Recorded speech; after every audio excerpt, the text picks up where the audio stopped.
Corporal Mason Hale stepped off the shuttle and into the main landing port of Varek Station.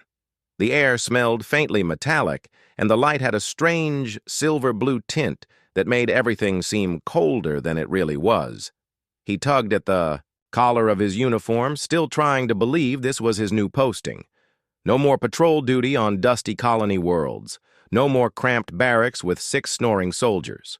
Now he was assigned as a personal aide to one of the most important alien diplomats in the sector.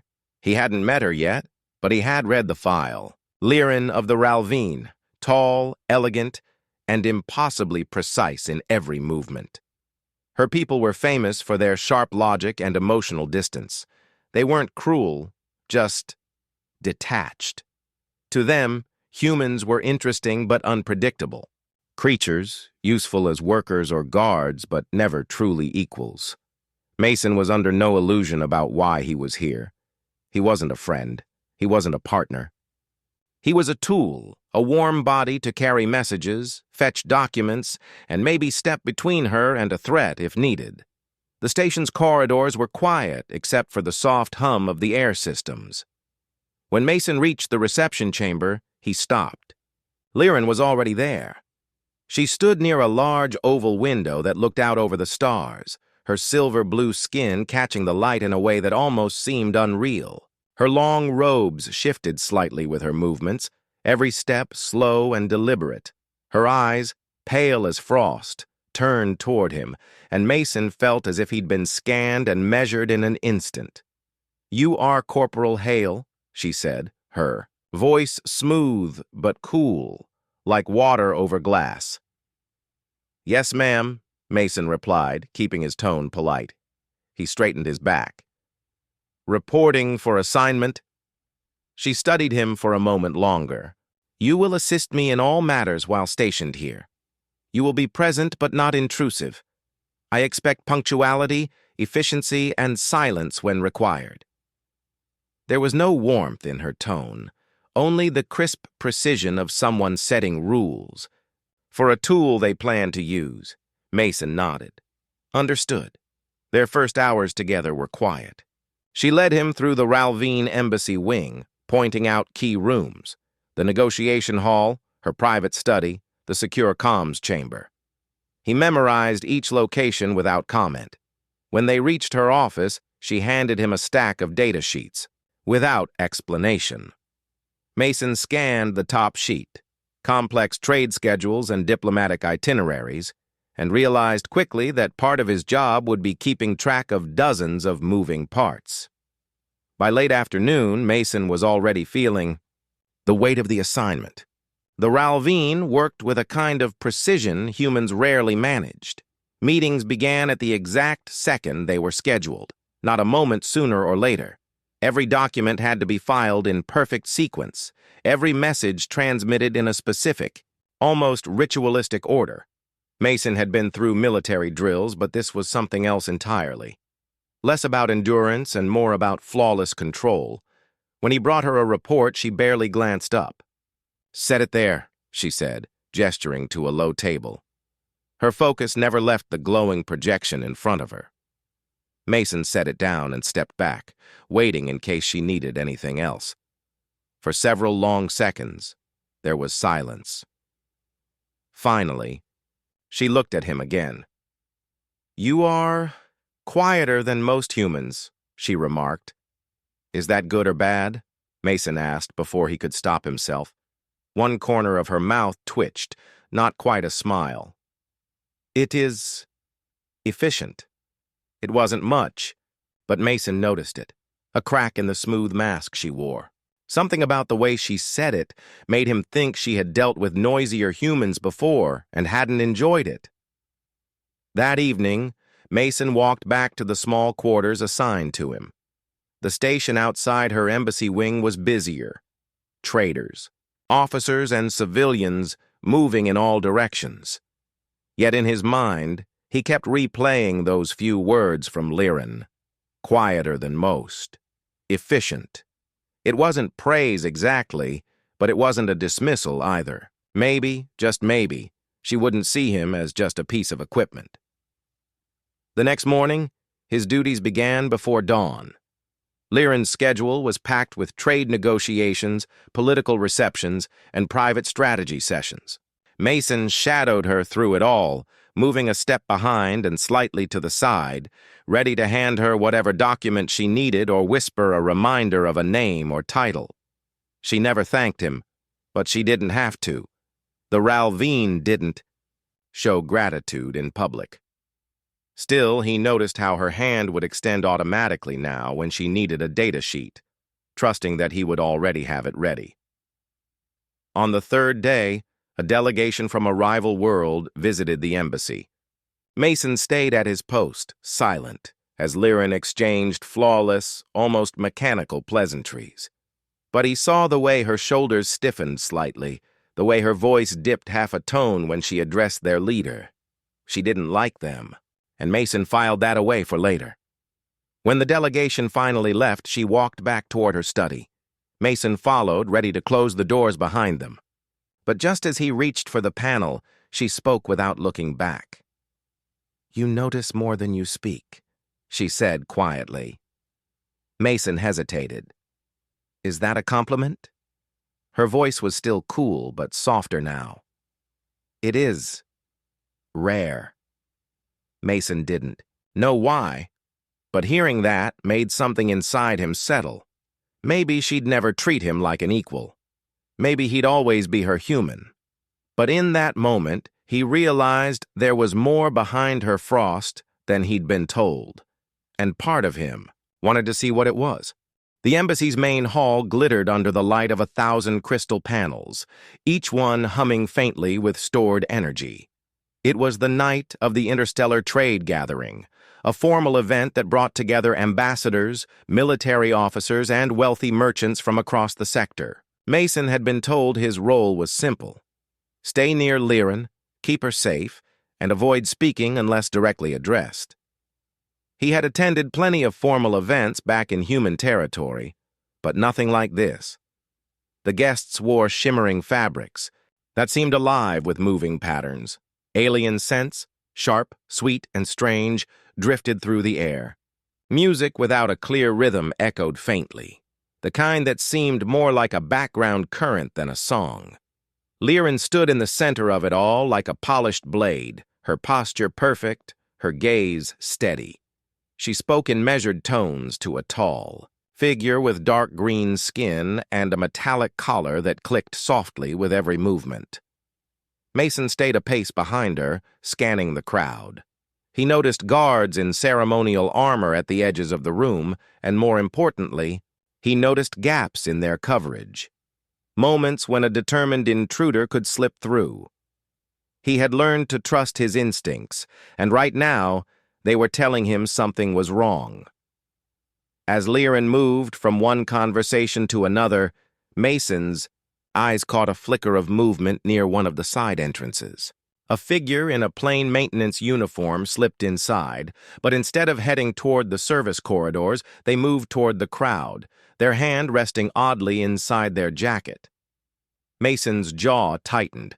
He stepped slightly closer to Liren, lowering his voice. "We might have a problem. Stay near the main exit."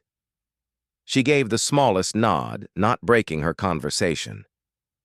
But Mason could tell she had understood. The moment came fast. A loud crack shattered the steady hum of the gathering, the sound of an energy discharge. Panic surged through the hall as guests scattered, some ducking, others freezing. The would-be assassin pulled a compact weapon from their jacket and fired again, the shot burning a line through the air. Mason moved without thinking. He grabbed Liren by the arm, pulling her behind a tall, decorative pillar just as another blast scorched the floor where she had been standing. His training took over. Scan for cover, identify exits, assess threats. "Stay behind me," he ordered, his voice sharper now. But Liren didn't just hide. She peered past the pillar, her frost-pale eyes narrowing. "There are more," she said quietly. Mason caught sight of them. Two more figures moving through the panicked crowd, both armed. This wasn't a lone attacker. It was a coordinated strike. He pressed his comm unit. Security, this is Corporal Hale. Multiple hostiles inside the main hall, armed. Get me a clear route out, now. Static answered him. Either the attackers were jamming comms or the chaos was too great for a quick response.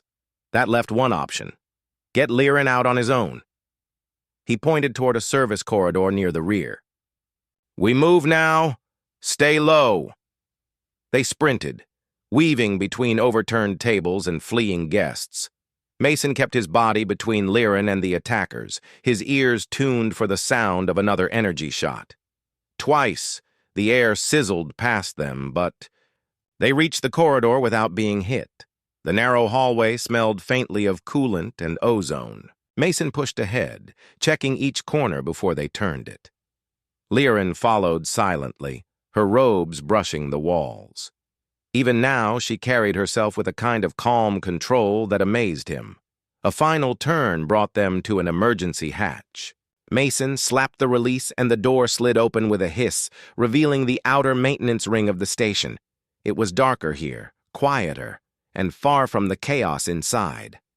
They stopped, both breathing hard. Mason kept scanning the shadows, ready for more trouble. But for the moment, they were alone. You took a great risk, Liren said finally. Mason glanced at her. That's my job. Her gaze lingered on him for a long moment, and for once, her voice wasn't cool or detached. I have had many aides before, Corporal Hale. None of them would have acted like that without orders. Guess I'm not like the others, he said, half smiling despite the tension. No, she replied softly. You are not. Before Mason could answer, distant footsteps echoed in the corridor they had come from. He motioned for her to stay quiet, drawing her into the shadows near a bulkhead. The figures that passed didn't notice them, two security officers in embassy uniforms. Real backup had finally arrived. When it was safe, Mason led Liren out to the secure transport bay. Within minutes, they were inside an armored shuttle, lifting away from the station's main level toward a protected sector. For the rest of the trip, neither spoke much. But Mason noticed how she kept glancing at him, her expression unreadable. It wasn't gratitude exactly, but it was something close, something unspoken, and perhaps something she didn't want to admit even to herself. That night, Mason lay awake in his quarters, replaying every moment. He'd acted on instinct, sure, but there had been more to it than duty. When he'd seen her in danger, something in him refused to let harm touch her, not just because she was his assignment, but because she was Liren. And now he wondered if she felt that too. The next morning, the embassy felt different. The usual calm and controlled atmosphere was still there, but under it ran a quiet tension. Security checkpoints had doubled, guards now stood in every corridor, and everyone spoke in hushed voices. Mason walked his usual route toward Liren's office, but this time the guards saluted him as he passed. That was new. He guessed the word had spread about the previous night. Humans and Ralvine both were giving him longer looks than before, some curious, some approving, and a few clearly questioning what business a human had risking himself for a diplomat of another species. When Mason entered her office, Liren was already working, a cascade of glowing data sheets hovering in the air around her. She looked up, and for the first time since he'd met her, she offered a small nod. Not the kind of formal acknowledgement she usually gave, but something more personal. You arrived early, she said. Figured we might need the extra time, Mason replied, moving to set down a fresh tray of warm drinks from the commissary. One for her, one for himself. She glanced at the mug he set near her desk. This is coffee? Human tradition, Mason said. Keeps you awake, tastes like the inside of an old engine, but in a good way. Liren tilted her head, studying it like it was an alien artifact, which in her case, it was. She took a small sip and blinked, as if she hadn't expected the bitterness. Then she set the mug down slowly. It is potent Exactly the point, Mason said with a grin. She didn't smile back, but the corner of her mouth twitched. That was enough for him. As the day went on, Mason noticed she began involving him more. During a meeting with a Ralvine Trade Council, she paused mid-discussion to ask, "Corporal Hale, what is the human perspective on this arrangement?" The question caught him off guard. Ralvine rarely asked humans for input in high-level talks. Mason answered carefully, offering a few observations about how the proposed trade routes could benefit both species. Liren didn't interrupt or correct him. She simply listened. And when the meeting ended, she told him quietly, "Your point shifted their position." That surprised him. "Didn't think they'd care what I thought?" "They care when it is useful," she said. "And you are unexpectedly useful." The words weren't exactly warm, but from her, they might as well have been high praise. In the evenings, their conversations grew less formal. One night, while they reviewed security reports, Mason found himself explaining the human habit of telling jokes to break tension. Liren didn't quite understand the point at first, but when he told one about a malfunctioning translator turning diplomatic envoy into diplomatic sandwich, she gave a sound. Not quite a laugh, but close. "Your species finds humor in failure?" she asked. "Sometimes," Mason said. "Makes it easier to get through the bad parts." "I will consider this approach," she replied, though her tone suggested she wasn't entirely convinced. But something was changing. The invisible wall between them was thinning. She began trusting him with more sensitive tasks, encrypted messages, confidential schedules, even private observations about the other diplomats. Mason never betrayed that trust. He didn't have to think about it. It was just how he operated. One evening, after a long day of negotiations, they walked together through one of the station's observation decks. Outside the massive windows, the stars stretched like a frozen river of light. Liren stopped, her gaze fixed on the view. "My people do not often speak of personal matters," she said suddenly. Mason raised an eyebrow. "Sounds like you're about to anyway." She ignored his interruption. "When I was chosen for this position, it was not because I was the most skilled negotiator. It was because I do not form attachments easily. That is considered an advantage." "And now?" Mason asked quietly. She looked at him for a long moment, her eyes unreadable. "Now, I am uncertain." Mason didn't push. He had learned that with Liren, silence sometimes meant more than words. They stood there for a while, side by side, watching the stars. The quiet moment was broken by the soft chime of her communicator. She answered, listened, and her expression shifted slightly. The kind of change most people wouldn't notice, but Mason did. "Trouble?" he asked. "Perhaps," she replied. A Ralvine colony ship was attacked near the border. The attackers used human-built weapons. Mason frowned. "That's going to cause problems."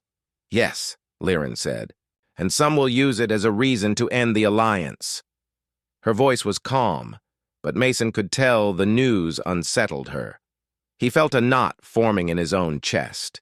He didn't know what the next days would bring, but he knew one thing. If trouble came, he wasn't going to stand on the sidelines. The news of the colony ship attack spread through the station like a shockwave. Every corridor seemed to hum with whispers. Ralvine officials walked quickly, speaking in low voices, their eyes sharp with suspicion. On the human side of the embassy district, the mood was just as tense. People wondering if this was the moment the fragile peace between the two species would break. Mason didn't need to guess where Liren stood on the matter. She called him into her private study before sunrise. "Corporal Hale," she began, her tone clipped but not cold. "I am being asked to make a public statement blaming human authorities for the attack." Mason frowned. "Do they have proof?" Her eyes met his. No, only the fact that the weapons used were human in design. That is enough for some to demand action. He crossed his arms. You think it was someone else? Liren gave a slow nod. There are patterns that do not align. The attackers disabled the colony ship's distress beacon before the first shot. That is not the behavior of pirates seeking plunder. It is the behavior of someone wanting to hide the identity of the true enemy.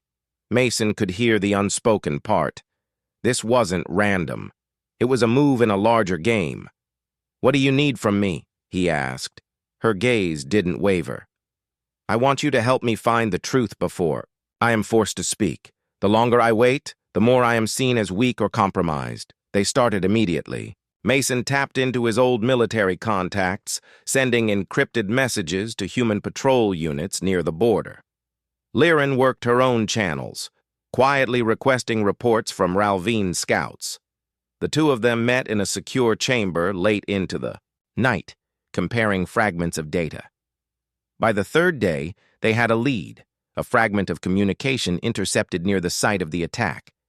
It was heavily distorted, but Mason recognized enough to know it wasn't standard human or Ralvine code. This isn't ours, Mason said, pointing to the waveform. Whoever sent this wanted it to look human, but it's not. Liren's eyes narrowed. A third faction, which means, Mason said slowly, someone's trying to light the fuse between our people. Before they could act on the information, a formal summons arrived from the Ralvine High Council. Liren was ordered to appear before them within 48 hours and deliver her statement on the attack. That night, Mason found her standing alone in the embassy garden, a quiet space filled with alien plants that shimmered faintly in the dim light. She looked calm, but he could see the tension in her posture. They will expect me to denounce humanity, she said without turning.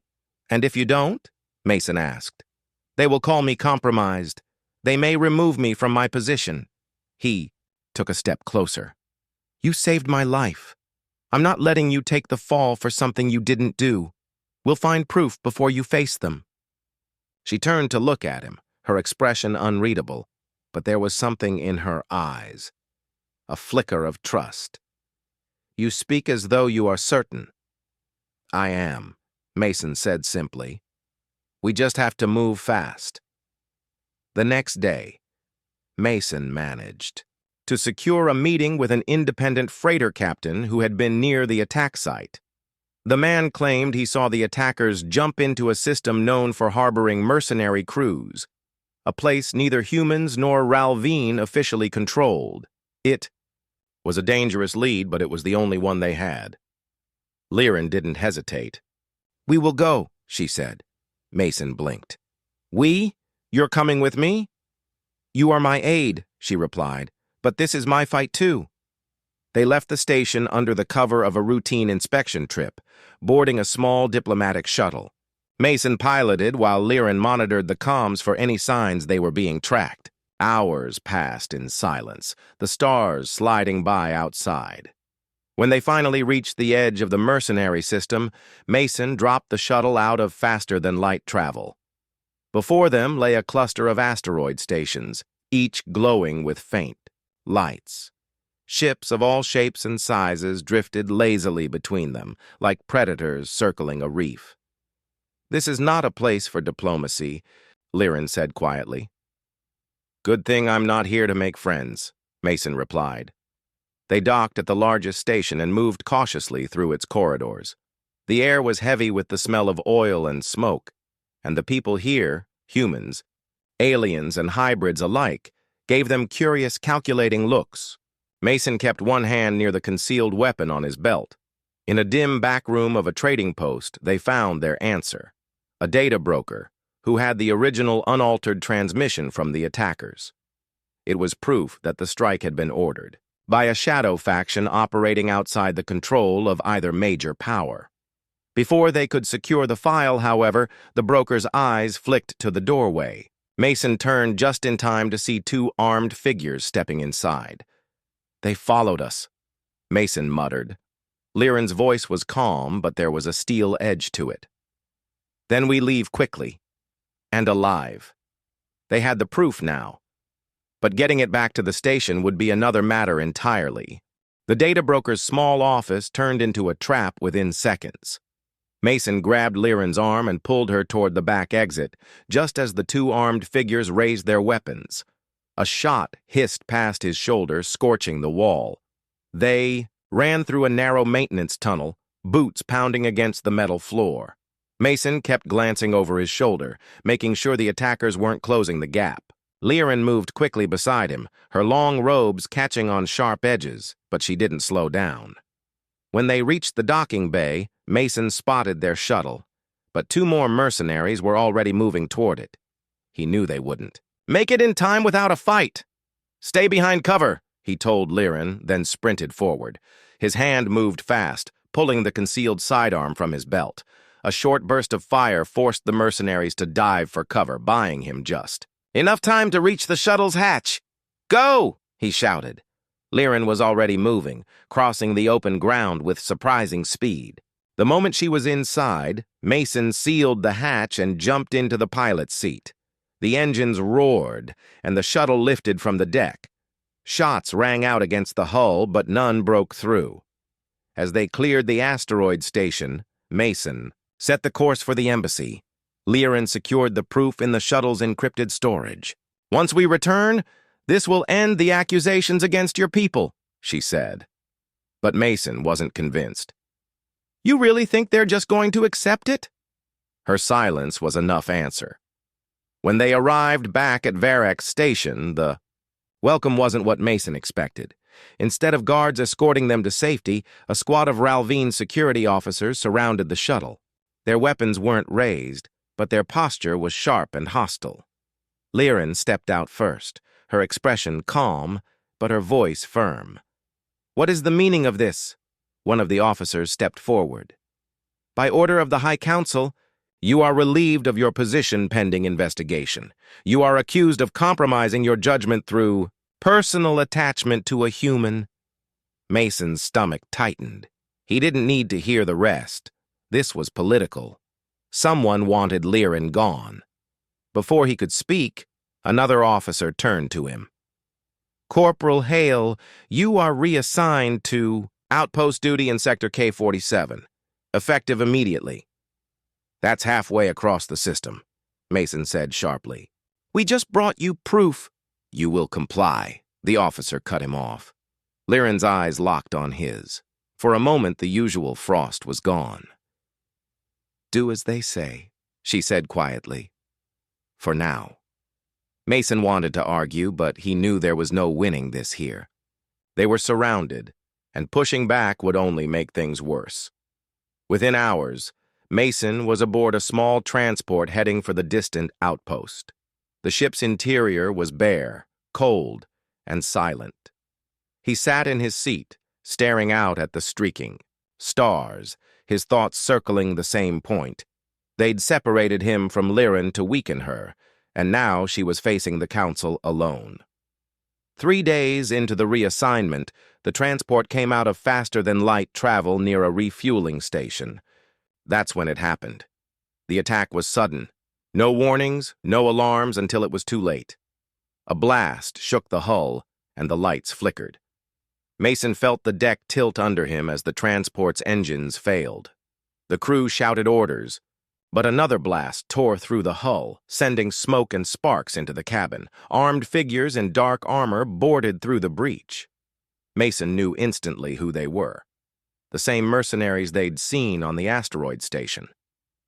He reached for the nearest piece of cover, but there were too many of them. In seconds, his hands were bound, and he was shoved toward a waiting ship. The trip to wherever they were taking him was a blur of cold metal corridors and the low hum of an unfamiliar engine. They locked him in a small, windowless room, leaving him with nothing but his thoughts. For days, or maybe weeks, he couldn't tell, Mason waited. He tried to guess who had sent them, but the answer was obvious. Whoever had planned the colony ship attack didn't want him delivering the truth. Then, one day, The door hissed open. "Mason Hale," a voice said. He looked up and froze. Liren stood in the doorway, her robes torn and dusty, but her eyes steady. Behind her were several armed Ralveen, but not the official guards from the station. These were different. Loyalists, judging by their armor. "You came for me?" Mason said, almost in disbelief. "I told you once," she replied, stepping forward. "You are not like the others." Mason tried to smile, but it came out more like a grimace. "You're going to get into even more trouble for this." "Perhaps," she said, "but you are worth the trouble." The sound of weapons fire echoed down the corridor. Liren turned to her guards. "Get him to the ship. Now." As they moved quickly toward the exit, Mason realized something. She hadn't just risked her career to save him. She had already lost it, and still, she came. Whatever happened next, Mason knew. One thing, they were in this together now, no matter who tried to pull them apart. The corridors of the mercenary stronghold were a maze of dim lights, exposed wiring, and the smell of burned metal. Liren moved with calm precision, but Mason could see the tension in her shoulders. She wasn't just navigating enemy territory. She was defying the highest orders of her people to be here. Behind them, the sharp sound of energy fire echoed again, followed by the thud of falling bodies. The Ralveen loyalists were covering their retreat, but it wouldn't hold for long. "Which way?" Mason asked, his voice low. "Docking bay ahead, then left," Liren replied without slowing. "But they will expect us to take that path." "That's not exactly comforting," Mason muttered. Her gaze flicked to him. "I have a better idea." She led him down a side corridor, this one narrower, lined with storage crates and old fuel canisters. At the far end was a service hatch barely wide enough for a single person. "Maintenance crawlway," Liren said. "Leads to the secondary docks." Mason gave a short laugh. "Figures you'd know the back way." "I learned from you," she said simply. The hatch was stiff, but together they forced it open. Inside, the crawlway was cramped and pitch dark except for the faint glow of emergency strips along the walls. They moved quickly, the hum of the station's systems vibrating, through the metal beneath them. Halfway through, Mason heard voices from above, mercenaries on the main deck. He froze, holding a hand out to stop Liren. They waited in silence until the footsteps faded, then continued forward. After what felt like forever, the crawlway opened into a small hangar. A sleek Ralveen shuttle sat on the far side, its engines still warm. Two loyalists stood guard, waving them over urgently. "Your pilot is ready," one of them said. "But we have incoming."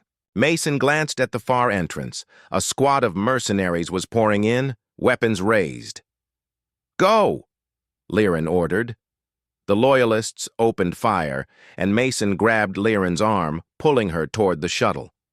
Energy blasts hissed past, one striking the floor just behind them. The shuttle's ramp lowered, and they sprinted aboard. The moment they were inside, the pilot lifted off. Through the small viewport, Mason watched the hangar shrink, then vanish as the shuttle shot into open space. Only then did he finally breathe. "We made it."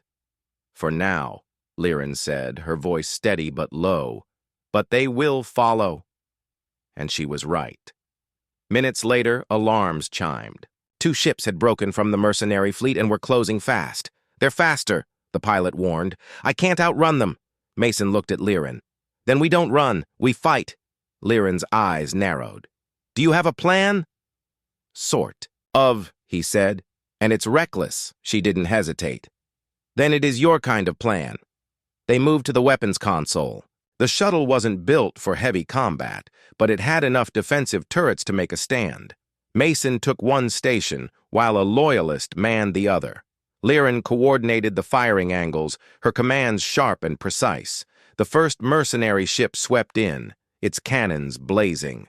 The shuttle rocked under the impact, warning lights flaring. Mason returned fire, scoring a hit along its wing. The second ship came in from above, forcing Mason to twist the turret upward. "They're trying to flank us," he shouted. "I see it," Liren replied, adjusting the pilot's course.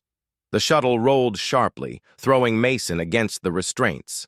His next burst of fire struck the attacker's engine, sending it spinning out of control. "One down," Mason called. The remaining ship pressed in hard. Its weapons hammered the shuttle's shields until they flickered dangerously. Mason felt the heat building in the turret controls. "They're going to punch through," the loyalist shouted. "Not if we hit them first," Mason said through gritted teeth. He timed his next volley to match Liren's evasive maneuver. The ship darted sideways, lining up the mercenary vessel perfectly in his sights. Mason fired a concentrated burst straight into its cockpit. The enemy ship exploded in a brief, bright flash, then went dark. Silence filled the shuttle except for the steady hum of the engines. Mason leaned back, letting out a slow breath. That was close.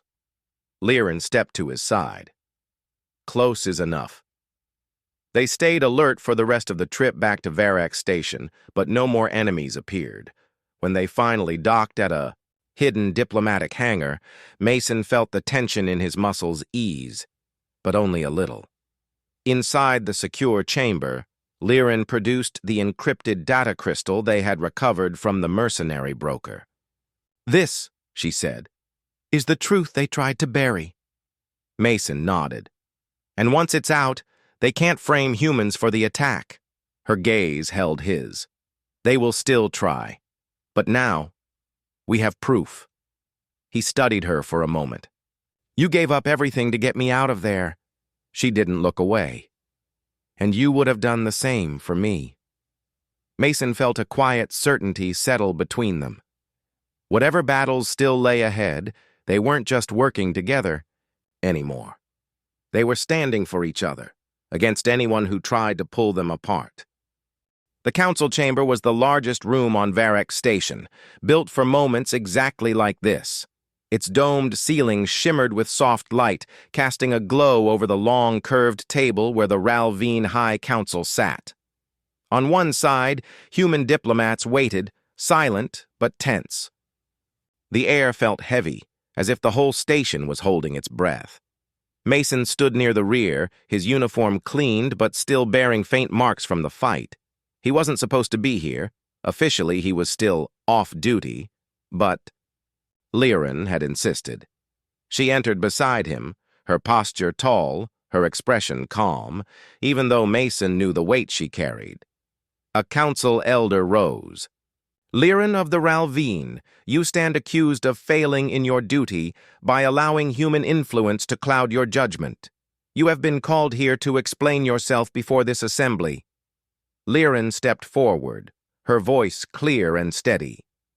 "I have no need to explain my loyalty to the Ralveen people. I will instead show you the truth of what happened to the colony ship." Murmurs rippled through the chamber. One of the human diplomats shifted uneasily. Mason's fists tightened at his sides. This was the moment they had risked everything for. With a small gesture, Liren activated the data crystal. A holographic display filled the space, showing the intercepted transmission they had recovered from the mercenary broker. The voices were distorted but unmistakable, not human. Not Ralveen, but the unknown third faction. The message detailed the plan to disguise their attack using human weapons, knowing it would ignite suspicion and possibly war. "This," Liren said, letting the words hang in the air, "is the enemy. Not humanity, not us, but those who profit from our division." The room was silent for several long seconds. Then the elder spoke again, his voice slower now. "Why was this not brought to us sooner?" "Because there were those," Liren replied, her eyes sweeping the table, "who would have buried it. Those who wanted this war to happen." Her words hit harder than any weapon. Mason could see it in the shifting expressions of the council. Members, some startled, some defensive, a few genuinely moved. One of the human diplomats finally spoke. If the Council accepts this evidence, then our alliance remains intact. But we must act together to prevent another attack. The elder leaned back in his seat. The Council will deliberate. They withdrew to a private chamber, leaving the main floor quiet except for the low hum of the recording systems. Mason moved to Liren's side. You think they'll go for it? They have no choice, she said, but her voice was softer now. The truth is clear. What they choose to do with it, that is the question. Minutes later, though it felt much longer, the Council returned. The elder rose once more. The evidence is accepted. The Ralvine will not break the alliance with humanity. Instead, we will pursue those responsible for the attack. A wave of relief passed through the human side of the room. Mason let out the breath he hadn't realized he was holding. Liren gave a slow nod, her expression unreadable to most. But Mason knew her well enough to see the quiet satisfaction in her eyes. The meeting ended, and the chamber emptied. Outside, in the quieter halls, Mason walked with her toward the docking bays. So, what now? They going to give you your old job back? She shook her head. No. My position is gone. I knew it would be when I chose to go after you. Mason stopped. You gave up your career for me. Her gaze met his, steady and unflinching. You are worth more to me than the position ever was. For a long moment, neither of them spoke. The noise of the station faded into the background, leaving just the two of them. I don't know what I'm doing next, Mason admitted. The military probably won't want me back after all this.